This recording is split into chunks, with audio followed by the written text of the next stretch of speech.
What is up, guys? 5 breathing exercises to improve health and performance. That's what we are going to talk about today, because there's so much more about breathing than just holding your breath for the purpose of freediving. Breathing exercises, they improve your health and performance in many ways. So let's talk about this. If you're new to this channel, my name is Gert Leroy, helping you master freediving. So first exercise, deep and slow breathing. Now, when we do normal breathing, we do tidal breathing, and tidal breathing is just normal inhalation, small exhalation. And you could, if you want to know how many breaths per minute that would be, let's say around 12 breaths per minute. It all depends on how well trained you are. So more trained people, they do less breaths per minute. But let's keep as a benchmark 12 breaths per minute for tidal breathing. Now, what's going to happen when you do deep and slow breathing?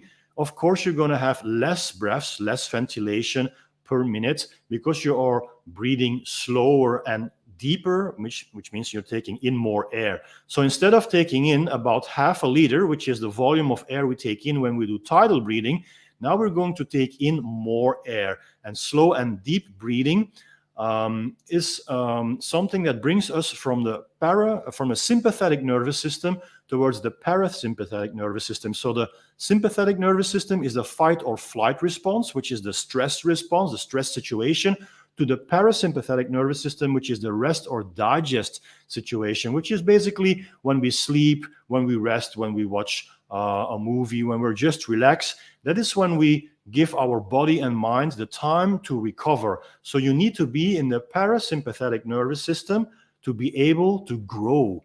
And in modern life, in this stressed life, with everything that's going on, it is increasingly more difficult for people to go into the rest or digest response. We are most of the time in a fight or flight, which is the stress situation, and that doesn't allow our body and mind to give us time to recover. So breathing exercises, and especially this one, deep and slow breathing, they give us the opportunity to shift from the fight or flight towards the rest and digest. So how are we going to do deep and slow breathing? Well, you're going to extend the inhalation and you're going to extend the exhalation. So I'm going to show it.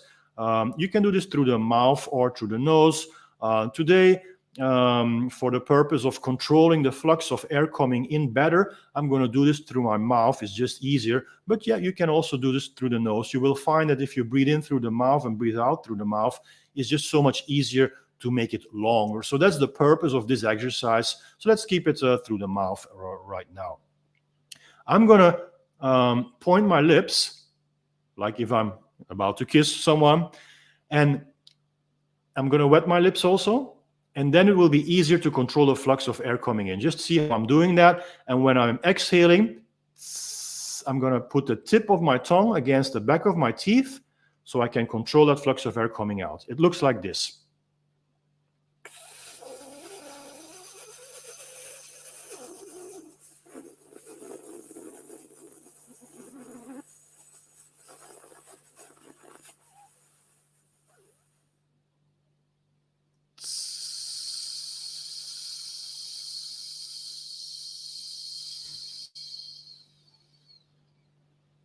Then I'm going to give myself 2 sighs like this.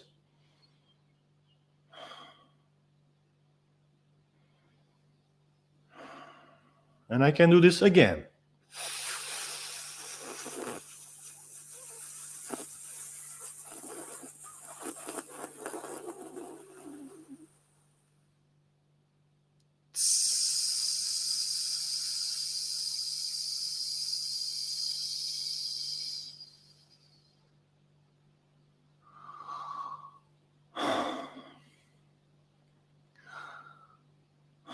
Why am I giving myself 2 sighs in between? It is just because it's more relaxed. A sigh is basically just like, it's like you're catching your breath again, like, it has a nice feeling. So you can do this for a couple of minutes, see how you feel, and that will automatically bring you from this sympathetic to the parasympathetic nervous system.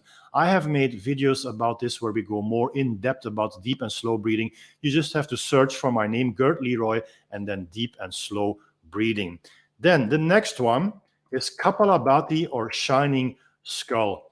Now, kapalabhati is a more invigorating exercise where you're going to use the abdominal wall to blow air through your nose with short, forced exhalations. And it looks like this. So I'm using my abdominal wall here.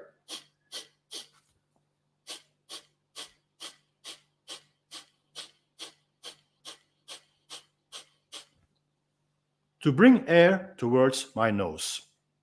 This exercise is going to bring you in a state of alertness, which is actually the opposite of the previous exercise. So it is an exercise that strengthens the diaphragm, which is the big muscle that separates your chest from your abdominal region, is the big muscle that controls breathing. So when you do this exercise, you're strengthening your diaphragm, which is good in all kinds of situations, not just for freediving or holding your breath, but also for any kind of other sports.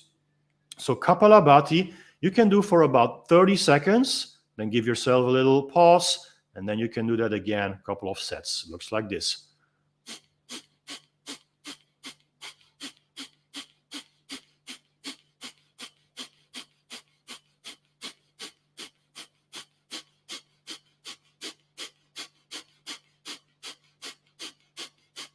You can do it slower, you can do it faster. You can do it slower. The pace I prefer most is this one.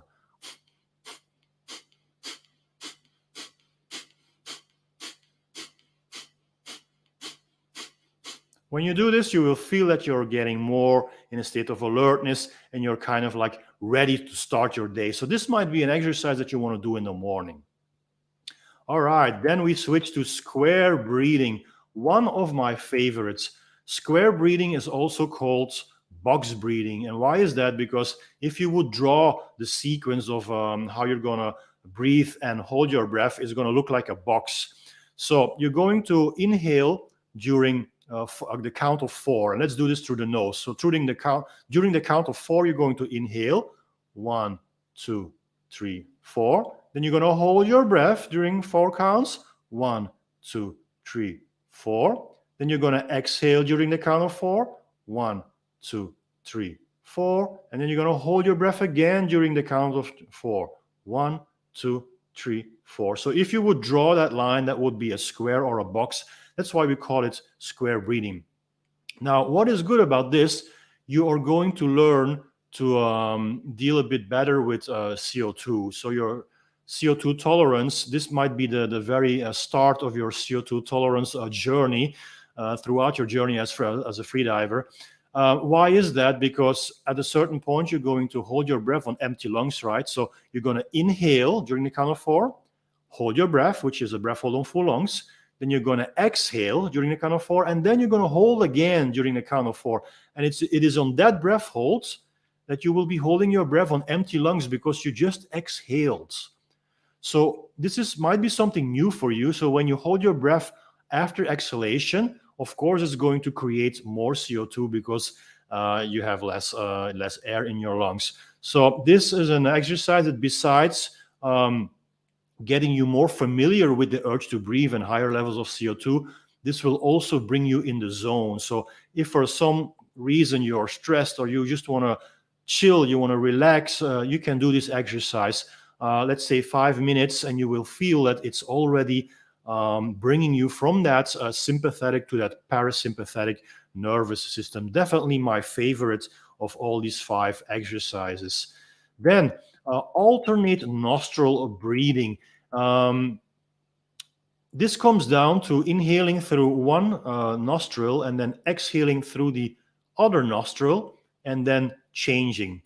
You can do this for 5 minutes as well. Why would you do that? Well, this is an exercise that it is set to balance your energy. So if you need focus, if you need to work on something, or maybe you need to talk to a group of people and you're a little bit stressed to address the group of people, or maybe you have stage fright, public speaking, and you're afraid of public speaking, you might want to try this to find balance and at the same time to get focused. So how are we going to do this? With the right hands, we are going to lower the middle finger and the index. We're going to lower this. So we have these 3 fingers left, and the pinky is just there for no specific purpose. Just let it there like a little antenna. We're going to use the ring finger and the thumb. So you put your thumb against your right nostril, and then you would start inhaling through the other nostril, which is the left nostril. So you inhale. Then a little pause, like a second. You switch and you exhale through the other nostril, which is the right nostril here. When the exhalation is done, you're going to inhale again through the same nostril. Little pause. Exhale. Inhale.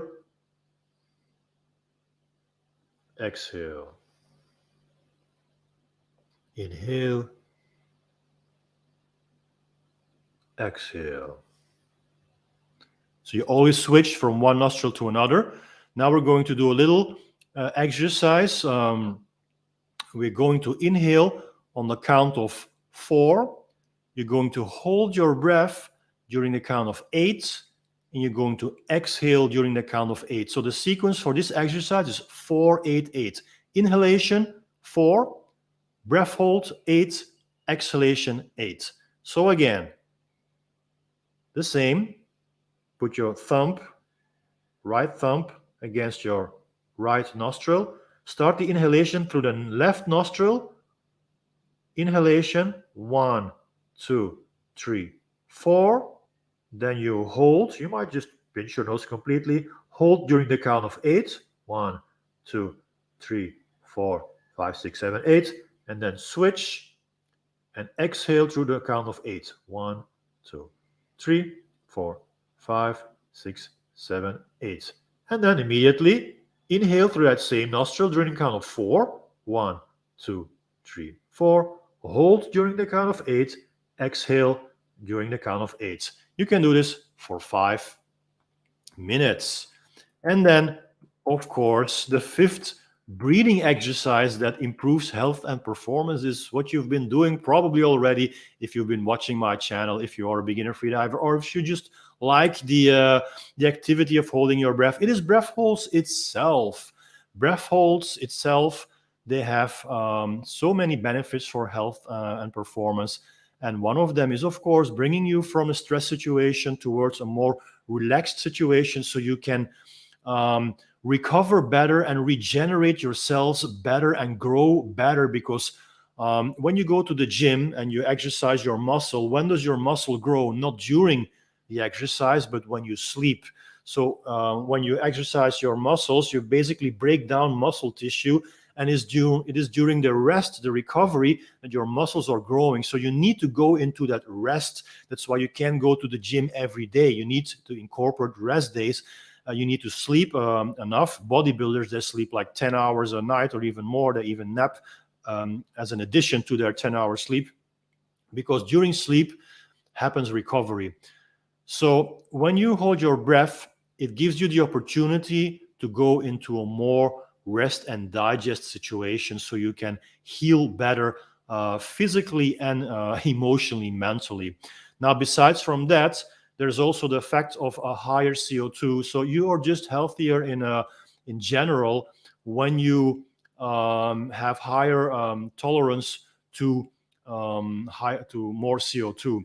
So people who have a low tolerance to CO2, carbon dioxide, they will automatically breathe in faster. They're breathing in an unnatural way. They're breathing too fast. But when you have higher levels to CO2, which you can acquire through the practicing of breath holding, then your body automatically will breathe less, because when you breathe less, you will have a little bit of higher CO2, and that's healthy. That's okay. Your body will be used to dealing with these higher levels of CO2. And higher levels of CO2, they actually distribute oxygen better in your system, because this is becoming a little bit technical. Slightly elevated levels of CO2 they have as an effect that the hemoglobin, which is a red protein in your red blood cells, releases the oxygen better in your system. That is why in freediving we do not hyperventilate, because when you hyperventilate, you're actually expelling the CO2. And when you don't have enough CO2 in your system, then the hemoglobin holds on to that oxygen, and actually you are in getting less oxygen to your tissue. So on the contrary, what people would think, beginners would think, people who are not educated on this, they would think that hyperventilation would actually give you more oxygen. That's totally not true. It's the opposite. Hyperventilation gives you less oxygen because the hemoglobin is holding on to the oxygen. It is not releasing it. So when you don't hyperventilate, and when you actually breathe a bit less, so instead of hyperventilating, you're hypoventilating, you're slightly hypoventilating, slightly breathing a little bit less, then you have slightly elevated levels of CO2, which help you in distributing the oxygen better to your system, which is more healthy. And you can get into that state by practicing breath holding, by practicing CO2 tolerance. Peace in every breath.